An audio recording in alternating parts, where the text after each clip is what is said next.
Hola a todos. Vamos a ver un nuevo tipo de estructuras algebraicas.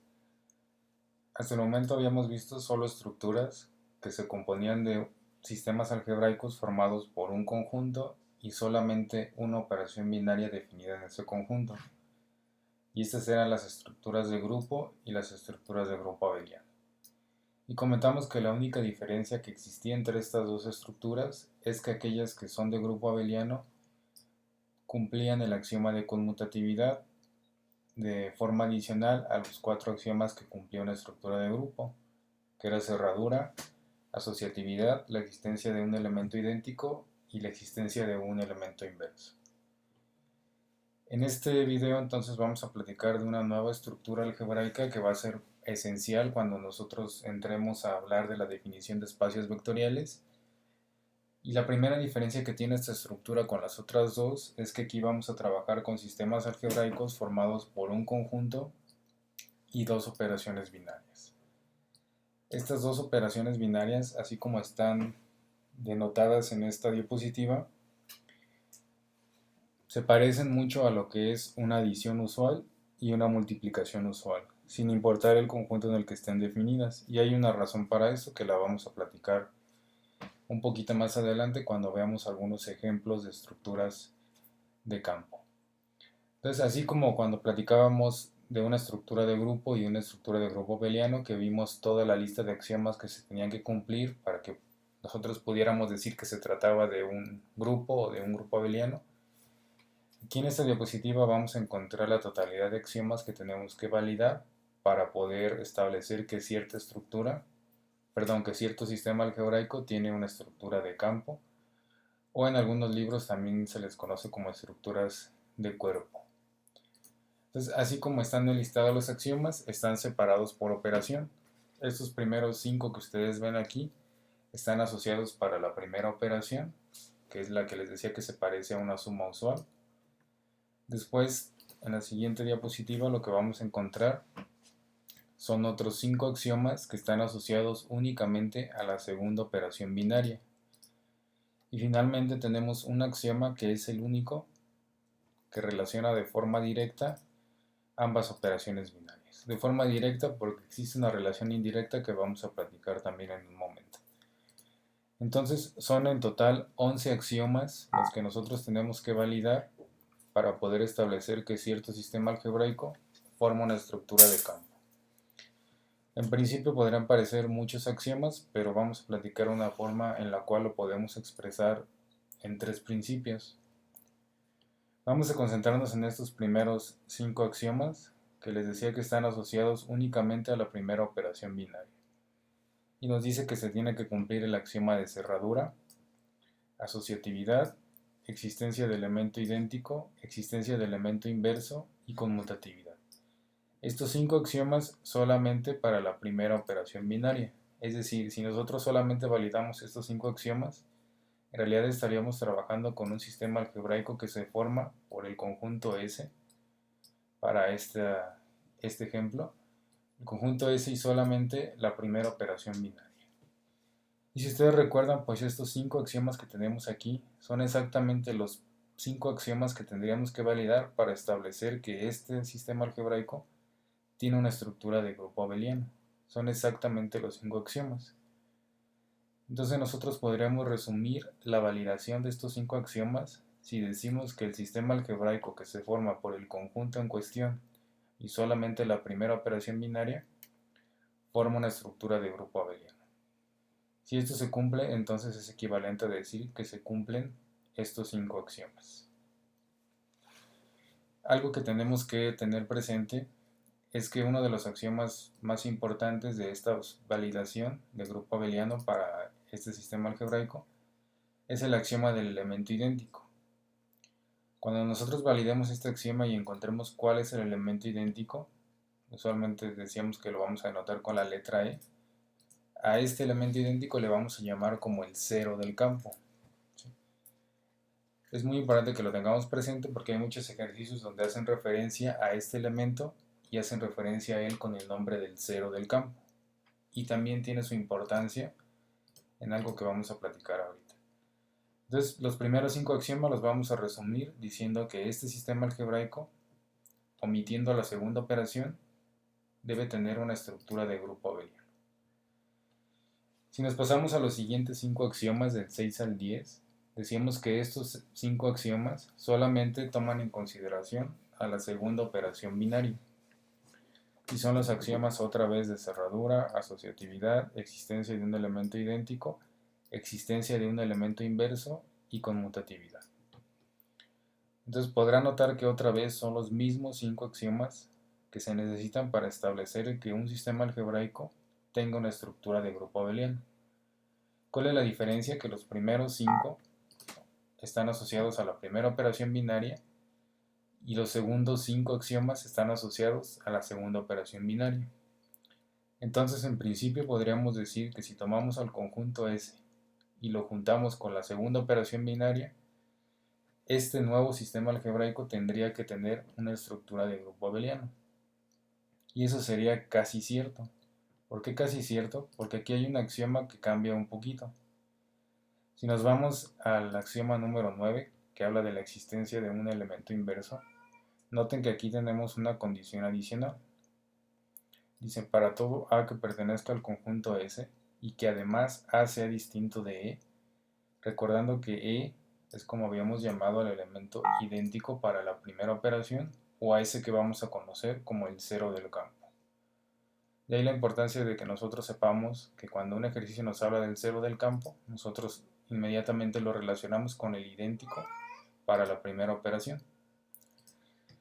Y entonces, para la segunda operación binaria, el elemento idéntico para la primera o el cero del campo no tiene que tener inverso para la segunda operación. Por eso aquí el axioma nos dice entonces, para todo elemento A del conjunto S, donde A tiene que ser estrictamente distinto del cero del campo, existe un elemento inverso para este valor de A, que también pertenece al conjunto S y que cumple la misma condición que nosotros ya conocemos para el elemento inverso. Entonces a este es el axioma que le vamos a poner especial cuidado, porque en todo campo el elemento inverso para la segunda operación no existe para el cero del campo. Ya veremos en algunos ejercicios donde vamos a hacer énfasis en esta propiedad. Otra cosa que tenemos que mencionar de estos segundos 5 axiomas es que el elemento idéntico para la segunda operación, que aquí estamos denotando con un E', a este elemento idéntico le vamos a llamar como la unidad del campo. Entonces el elemento idéntico para la primera operación lo vamos a llamar como el cero del campo y el elemento idéntico para la segunda operación va a ser la unidad del campo. Una manera muy sencilla de recordar esto es que el campo con el que siempre hemos trabajado es el campo de los números reales. El campo de los números reales, que se forma por un sistema algebraico donde tenemos obviamente el conjunto de los números reales y le vamos a poner como operaciones binarias a la suma y a la multiplicación usual de números reales. Si nosotros trabajamos con este campo y nos preguntamos cuál es el idéntico para la suma, nos vamos a dar cuenta que el idéntico para la suma es el 0. Y el idéntico para la segunda operación, que en este caso es la multiplicación, es el número 1. Entonces, si a nosotros se nos olvida cuál es el 0 y la unidad del campo, hay que tratar de recordar cómo se comportan los números reales, y ahí vamos a recordar que el idéntico para la suma es el 0, y es por eso que se llama 0 del campo, y el idéntico para la segunda operación, que es la multiplicación, es el 1. Por eso es que le vamos a llamar al idéntico para la segunda operación como la unidad del campo. Y finalmente, el axioma número 11, que es el único que relaciona, decíamos, de forma directa ambas operaciones y habla de distributividad, en este caso distributividad de la segunda operación sobre la primera. Si esto se cumple, junto con los otros 10 axiomas, vamos a poder decir que el sistema algebraico tiene estructura de campo. Algunos ejemplos de estructuras clásicas de campo, pues decíamos que era el de los números reales con adición y multiplicación, números complejos igual con adición y multiplicación, y números racionales con la adición y multiplicación, las usuales que conocemos definidas en cada conjunto. Estos tres sistemas algebraicos entonces vamos a poder decir que tienen la estructura de campo. Entonces cada uno de ellos tiene el 0 y la unidad del campo. Recordando la particularidad del axioma número 9, que nos dice que el elemento idéntico o el 0 del campo no tiene que tener inverso para la segunda operación. Eso también lo podemos ver aquí con los reales. El idéntico del campo para los números reales entonces es el número real 0. Si yo quiero encontrar el inverso para la multiplicación del 0, voy a dar cuenta que voy a llegar a una no existencia de valor porque tendría 1 entre 0. Y cualquier número complejo entre 0 es un cociente que no vamos a poder resolver, un valor que no existe. Entonces el idéntico del campo de los números reales no tiene inverso para la segunda operación. Vamos a trabajar con este ejemplo que se puede resolver de forma muy sencilla porque tenemos las operaciones definidas en forma de tablas. Y decíamos también en videos anteriores que es conveniente trabajar con tablas cuando tenemos conjuntos de cardinalidad muy pequeña, como en este caso tenemos un conjunto que nada más tiene 3 elementos. Y este conjunto tiene dos operaciones binarias definidas en él. En este caso tenemos a la primera operación definida como tabla y a la segunda operación también aquí definida como tabla. Y nos dicen, el sistema algebraico que se compone por ese conjunto G y ambas operaciones binarias es un campo. Ya nos están diciendo que esto que tenemos aquí es un campo. Y si es un campo, entonces nos piden determinar el 0 del campo, la unidad del campo y el elemento inverso de uno de los elementos del conjunto, en este caso gamma, para la primera operación. Entonces, si interpretamos el ejercicio, es una interpretación muy similar a las que ya hemos comentado en los anteriores, solamente que en este conjunto, que en este caso se denota con la letra G, no existe una sino dos operaciones binarias definidas en él. Eso significa que nosotros podríamos operar a determinados dos miembros del conjunto respecto a una operación o respecto a otra. Por ejemplo, aquí estamos operando a alfa y a gamma respecto a la primera operación y en este otro ejemplo a beta y a gamma respecto a la segunda operación. Lo primero que nos preguntan entonces es el 0 del campo y lo que nosotros tenemos que recordar aquí es que el 0, al que llamamos 0 del campo es al elemento idéntico para la primera operación. Entonces nos vamos a concentrar únicamente en esta tabla que es la que nos define a la primera operación binaria. Y vamos a hacer el procedimiento para encontrar el elemento idéntico tal cual lo vimos en los videos anteriores, que decíamos que consistía en buscar en qué posición se repite la columna de encabezados. Me doy cuenta que se repite en la primera, entonces alfa sería el idéntico por la derecha en este caso. Y después hago lo mismo con la fila de encabezados. Busco en qué posición se repite y me doy cuenta que solamente se repite en la primera. No se tiene que repetir en ninguna otra, solamente en una de ellas. Y al repetirse en la primera, entonces identifico a este como el elemento idéntico ahora por la izquierda.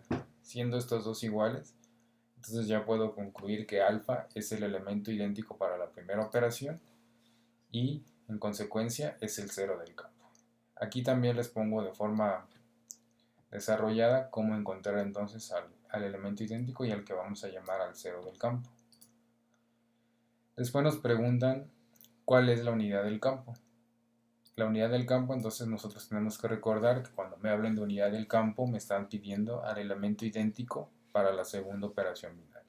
Entonces nuevamente me voy ahora a la tabla número 2 y busco en qué posición se repite la columna de encabezado y ahora me doy cuenta que se repite en la segunda posición y que entonces beta sería el elemento idéntico por la derecha. Aquí en realidad ya no tendría que buscar el elemento idéntico por la derecha y por la izquierda.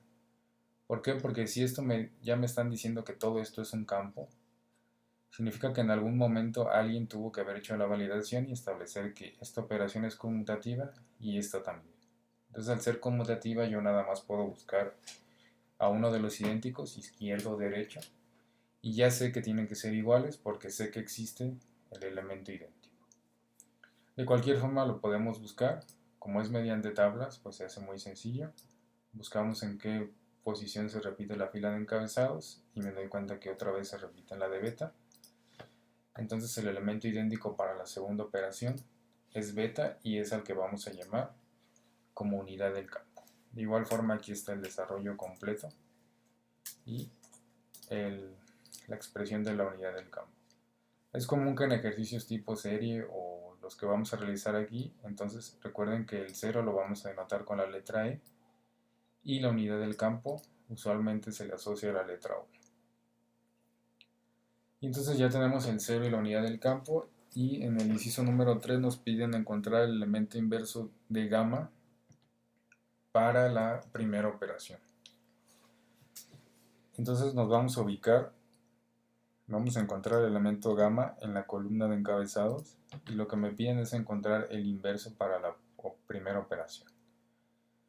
Y entonces una vez que yo conozco los tres posibles resultados de operar a gamma contra alfa, beta y gamma, lo que voy a hacer es cuál de estas operaciones, gamma contra alfa, gamma contra beta o gamma contra gamma, cuál de estas operaciones me regresa al idéntico para la primera operación. Es decir, en este caso, para el 0 del campo. Y decíamos que el 0 del campo era alfa. Entonces voy a buscar aquí, en estos tres resultados, en qué posición me regresa alfa.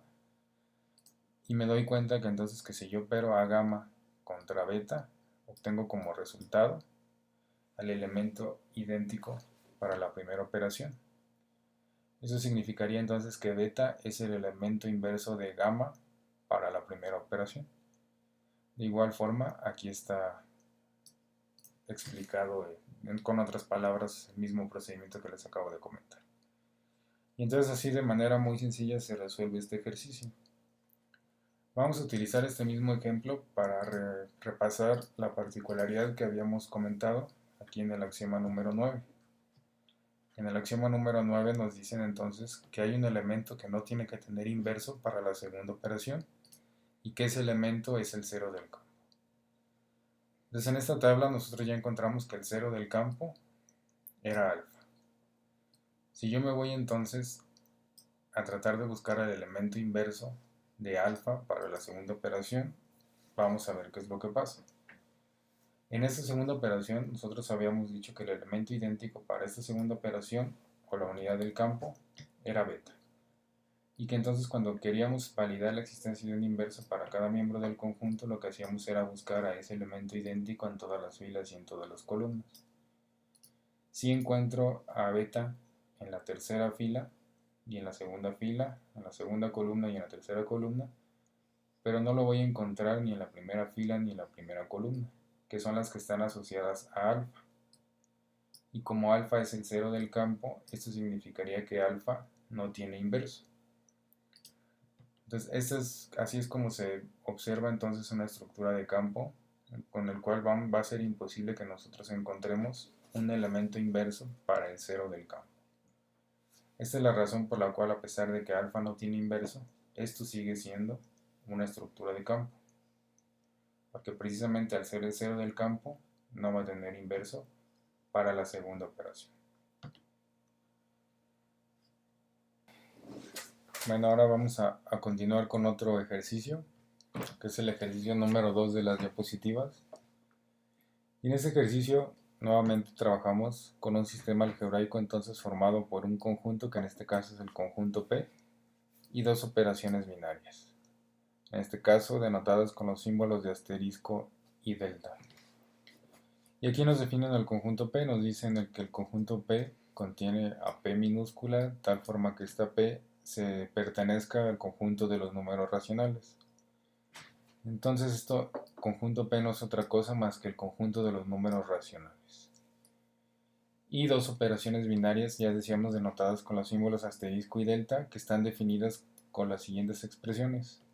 A diferencia entonces del ejercicio anterior, como aquí tenemos un conjunto de cardinalidad infinita, hay infinitos números racionales, pues lo conveniente será expresar a las operaciones binarias con reglas de correspondencia y no mediante tablas.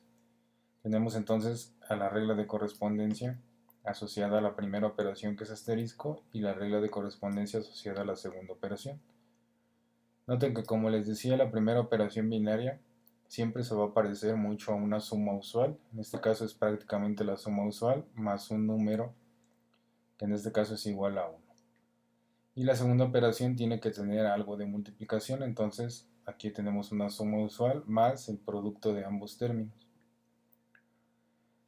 Y esto obviamente definido para todo P1 y P2 que pertenezcan a ese conjunto P. Entonces ya nos están dando algo de información aquí. Sabemos que como va orientado el ejercicio, pues al final nos van a preguntar si este sistema algebraico tiene estructura de campo. Sin embargo, ya nos están dando bastante información. Dice, se conoce que el sistema algebraico formado por el conjunto P y solamente la primera operación binaria, aquí no están contemplando para nada la segunda operación, nos dicen que se conoce que este sistema forma una estructura de grupo abeliano. Entonces vamos a ver qué podemos rescatar de esa información que nos están dando más adelante. Después nos dicen que la operación delta, la segunda operación, cumple con los axiomas de cerradura, asociatividad y conmutatividad en el conjunto P. Además, esta misma operación delta tiene distributividad sobre la operación asterisco. Y al final nos dice, determina si el sistema algebraico, formado por P y ambas operaciones, tiene estructura de campo. Entonces, si el problema terminara aquí, donde nos definen a las operaciones binarias y solamente nos dijeran, determine si el sistema algebraico tiene estructura de campo, nosotros tendríamos que validar la totalidad de los 11 axiomas. Pero prácticamente desde esta parte del enunciado hasta esta que tenemos aquí, toda la información que nos están dando nos va a servir para recortar la cantidad de axiomas que tenemos que validar. Entonces, en todos los problemas de álgebra lineal que vamos a resolver de ahora en adelante, es muy importante entender todo lo que nos están diciendo en el enunciado del problema. Puede ser que en el enunciado del problema esté escondido algún concepto teórico que sea el que nos va a permitir poder resolver el problema. A veces está implícito solamente en una palabra o en una condición que en principio nosotros podemos decir esto no me va a servir para resolver el problema, pero resulta que sí. Entonces vamos a ejercitar esa parte en este ejercicio. La interpretación pues es la misma que vimos en el ejercicio anterior, conjunto P con dos operaciones binarias definidas en el conjunto. Significa que puedo tomar dos miembros del conjunto y operarlos ya sea con la primera operación binaria asterisco o con la segunda, que en este caso es delta. Y si decíamos, si solamente nos pidieran validar el conjunto con las dos operaciones binarias y nos piden determinar si eso tiene estructura de campo, nosotros tendríamos que validar la totalidad de los 11 axiomas. Sin embargo, hay que interpretar la información que nos están dando para solamente validar aquellos axiomas que son los que hacen falta. Entonces vamos a releer el enunciado. Dice, se conoce que el sistema algebraico formado por P y la primera operación binaria forma un grupo abeliano. Cuando nosotros nos dicen eso, significa que este sistema algebraico cumple los 5 axiomas necesarios para que nosotros le podamos llamar grupo abeliano. Y si recordamos, esos 5 axiomas son los primeros 5 correspondientes a la validación de un campo. Es decir, para la primera operación, olvidándonos por un momento de la segunda, cerradura, asociatividad, elemento idéntico, elemento inverso y conmutatividad son los 5 axiomas que se necesitan para que el sistema algebraico formado por el conjunto y la primera operación sea un grupo abeliano. Significa que estos 5 axiomas, como el enunciado nos dice que ya es un grupo abeliano, estos 5 axiomas ya se cumplen y no tenemos que validar absolutamente ninguno de ellos. Seguimos leyendo el enunciado, ahora nos da información sobre la segunda operación binaria. Dice, la operación delta cumple los axiomas de cerradura, asociatividad y conmutatividad en el conjunto P. Entonces, si me voy ahora a los axiomas correspondientes a la segunda operación, me dicen que se cumple cerradura, se cumple asociatividad y se cumple conmutatividad. Entonces, estos 3 axiomas tampoco los tengo que validar porque ya sé que se cumplen.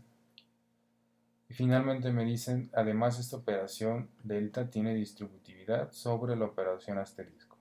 Y si recordamos, entonces eso lo que nos dice es que se cumple distributividad de la segunda operación sobre la primera. Entonces tampoco tenemos que validar el axioma de distributividad.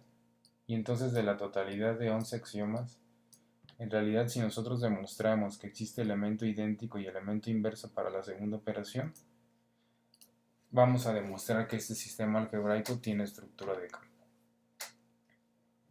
Entonces vamos a concentrarnos en estos dos axiomas, que en este caso están numerados como el axioma número 8 y número 9. El axioma número 8 entonces decíamos que se habla del elemento idéntico para la segunda operación y que este elemento idéntico, si ustedes recuerdan, le vamos a llamar como unidad del campo y que usualmente lo vamos a estar denotando con la letra U. ¿Cómo vamos a encontrar la unidad del campo? Pues exactamente igual que como encontrábamos al elemento idéntico para cualquier operación binaria en cualquier conjunto. Asumimos primero su existencia, vamos a asumir que sí existe y que pertenece al mismo conjunto P, y necesitamos trabajar con un elemento cualquiera del conjunto P. Y ese es el axioma que tendríamos que validar o demostrar que es válido. Para todo el P en el conjunto P existe la unidad del campo que también pertenece al conjunto P. Aquí lo voy a corregir, esto tendría que ser una P. Y se cumple esta condición que tenemos aquí, que si yo opero a la unidad del campo, ya sea por la izquierda o por la derecha, como resultado me tiene que regresar el mismo elemento P contra el cual estoy operando la unidad del campo. En este caso, ya sabemos que se cumple conmutatividad. El enunciado ya nos decía que se cumplía conmutatividad para la segunda operación, entonces ya no tenemos que buscar idéntico izquierdo y derecho, basta que encontremos a uno de ellos. En este caso estamos encontrando el elemento idéntico por la izquierda, con esta expresión. Vamos a resolver entonces la operación U delta P con la regla de correspondencia que nos está dando el problema, recordando siempre que estamos con la regla de correspondencia de la segunda operación binaria, que en este caso es delta. Si sustituimos entonces P1 va a ser igual a U y P subíndice 2 va a ser igual a P. Entonces nos quedaría U más P más el producto de U por P. Y esto igualado al elemento P. Ya que tenemos todo expresado en suma de números racionales, ya podemos seguir todas las leyes que conocemos para esta operación y lo que nos interesa es despejar precisamente la unidad del campo, que en este caso, repetimos, está expresada o denotada con la letra U.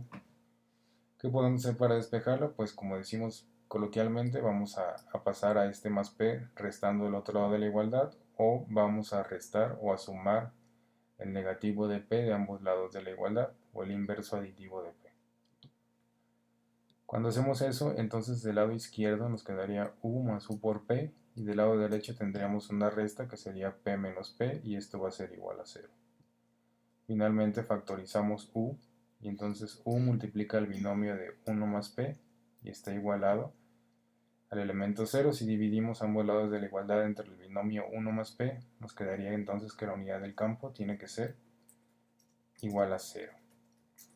Aquí no se nos tiene que olvidar, estamos encontrando un elemento idéntico, entonces siempre que lo encontremos tenemos que revisar que este sea único para todos los miembros del conjunto. Y en este caso lo es. Si aquí hubiéramos llegado a una expresión en función de P, entonces eso significaría que si yo cambio el valor de P, cambie el idéntico y eso invalida el axioma del elemento idéntico. En este caso no, 0, entonces es el idéntico para todos los elementos.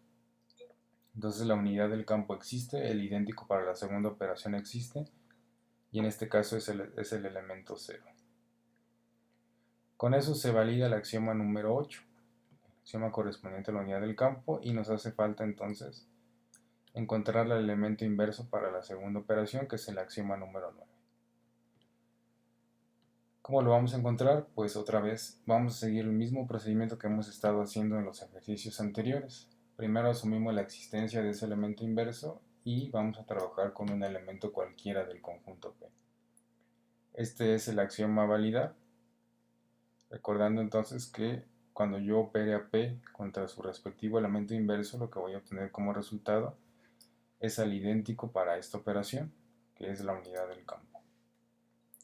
Y entonces, como cumple conmutatividad, ya solamente vamos a encontrar uno de los inversos, vamos a encontrar el inverso izquierdo.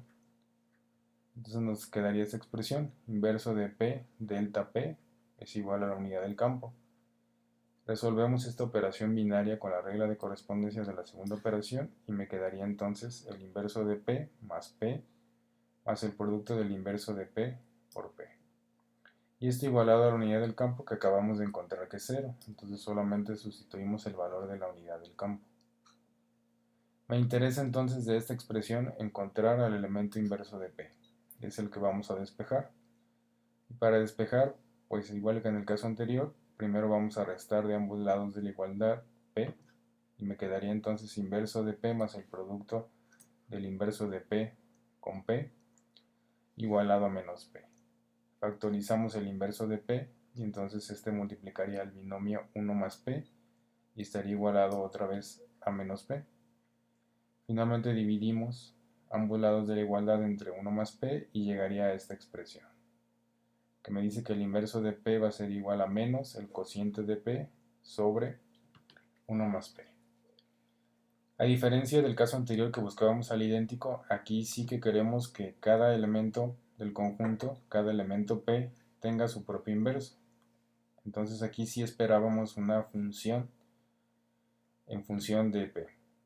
Cuando yo cambie el valor de P, entonces voy a encontrar un elemento inverso distinto. Entonces aquí el inverso sí es único para cada miembro del conjunto. ¿Qué podemos notar de esta expresión? Bueno, además tendremos que validar que no exista ninguna no existencia de valor o una indeterminación. En este caso, si P toma un valor igual a menos 1, aquí el denominador total nos daría 0.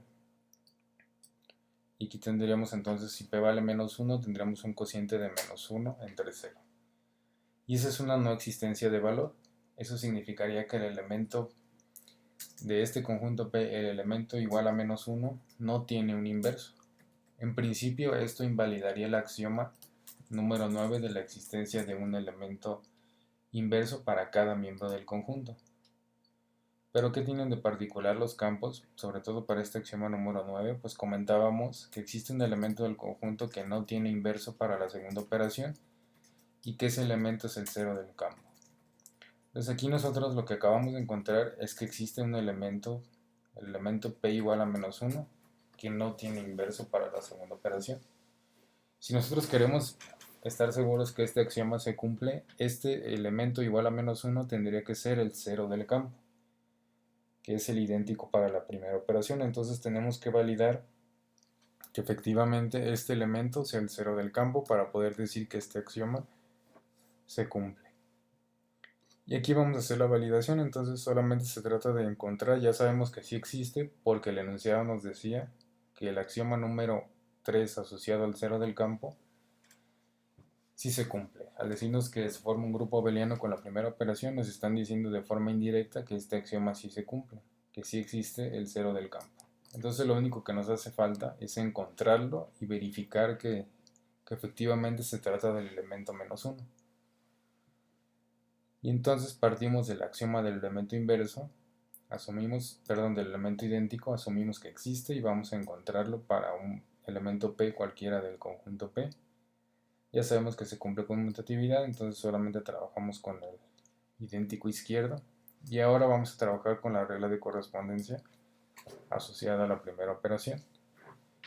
Sustituimos y entonces vamos a encontrar que sería 0 del campo más P más 1 igual a P. Nos interesa encontrar el 0 del campo, entonces vamos a despejar a la letra E en este caso. Y entonces al final nos va a quedar, cuando se haga la resta de P menos P, que el elemento idéntico para la primera operación, o el 0 del campo, es igual a menos 1. Que sí coincide con lo que estábamos buscando aquí. Ahora sí ya podemos decir que el único elemento del conjunto que no tiene inverso para la segunda operación es aquel que resulta ser el idéntico para la primera o el 0 del campo. Entonces el axioma número 9 sí se cumple. Se cumple y ya podemos decir que este sistema algebraico formado por un conjunto y dos operaciones binarias sí forma una estructura de campo.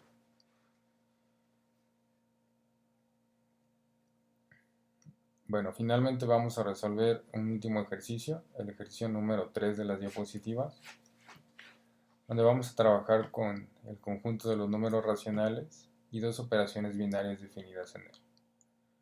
Si bien aquí están denotadas con otro símbolo y otras variables, noten que estas dos operaciones binarias son exactamente las mismas del ejercicio anterior. Las podemos comparar y nos vamos a dar cuenta que son las mismas. Aquí la teníamos definida con las letras P, pero teníamos lo mismo, P1 más P2 más 1, y en la segunda operación P1 más P2 más el producto de P1 con P2. Son exactamente las mismas operaciones.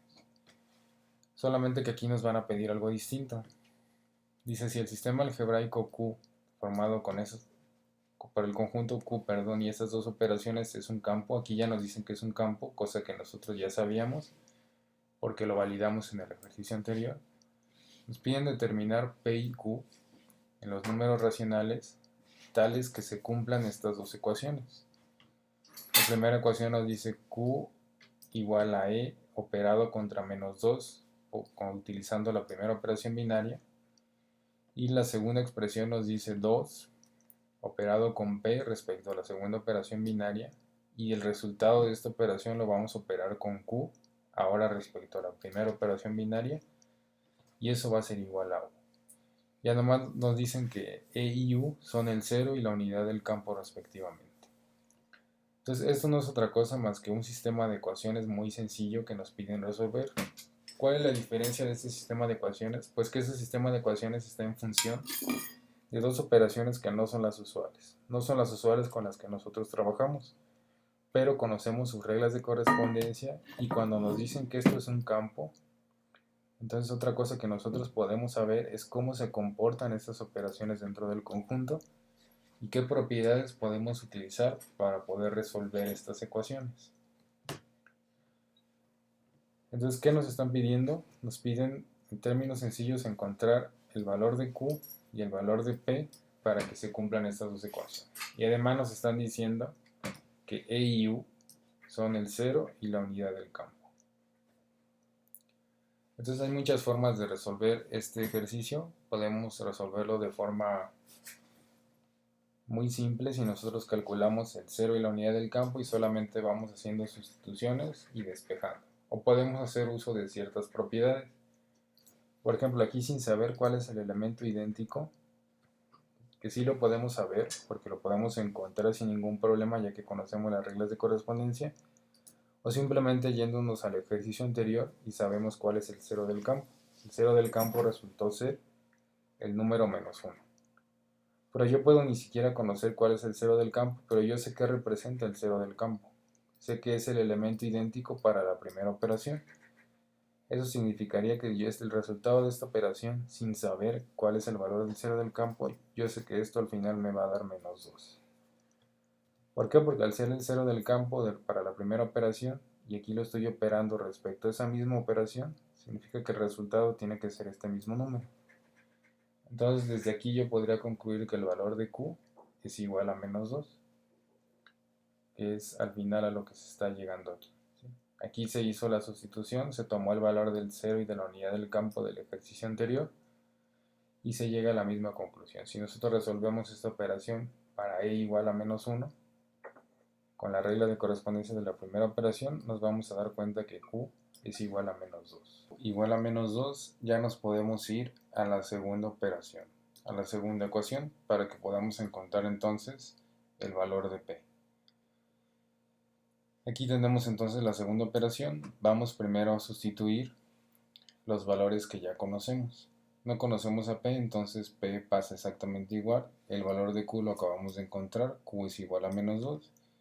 Y U, que es la unidad del campo, sabemos que es 0. ¿Cómo sabemos que es 0? Porque les decía que estas operaciones son las mismas del ejercicio anterior.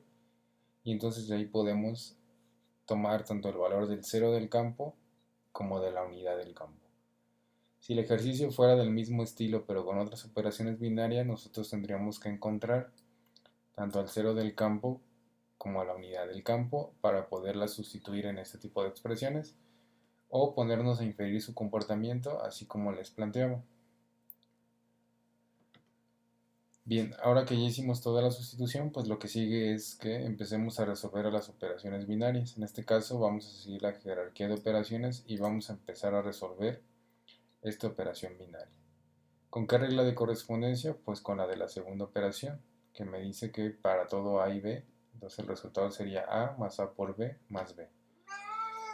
Entonces hacemos la sustitución. En este caso el primer elemento es 2, entonces sería 2 más el producto del primer miembro con el segundo, más 2P, finalmente más P. Ese sería entonces el resultado de la primera operación binaria. Y ahora lo vamos a operar contra menos 2, que corresponde a la segunda operación binaria. Noten que como esta operación binaria es cerrada, ya sabemos que cumple el axioma de encerradura, significa que este también es un número racional, por lo tanto se puede operar contra este que tenemos aquí. No hay ningún problema con eso, y la operación binaria ahora va a ser con la primera regla de correspondencia, que me dice que es el primer elemento más el segundo elemento más 1. En este caso entonces sería primer elemento, que es 2 más 2p más p, todo esto es el primer elemento, más el segundo elemento, que es menos 2, más 1 de acuerdo a la regla de correspondencia para esta operación binaria. Y ya que tengo todo en términos de operaciones que sí conocemos, pues lo que sigue nada más es despejar a p, que es lo que me interesa. Si yo agrupo aquí todos los términos que están en función de p, obtendría 3p. Y si opero todos los elementos que no están en función de p, aquí tendría un 2 menos 2, que es 0, y finalmente me quedaría un 1. Despejo p y me doy cuenta entonces que p es igual a menos un tercio. Y ese sería entonces el resultado. Si yo hago la sustitución de un tercio en estas operaciones, p igual a un tercio y q igual a menos 2, tengo que encontrar que se satisfacen ambas ecuaciones. Y con eso terminaría el ejercicio número 3. Hay un ejercicio adicional en las diapositivas que lo voy a dejar para que ustedes lo resuelvan y lo podemos comentar en la sesión de dudas que vamos a tener por Zoom. Vamos a terminar hasta aquí este video y los videos correspondientes al tema número 1 de grupos y campos.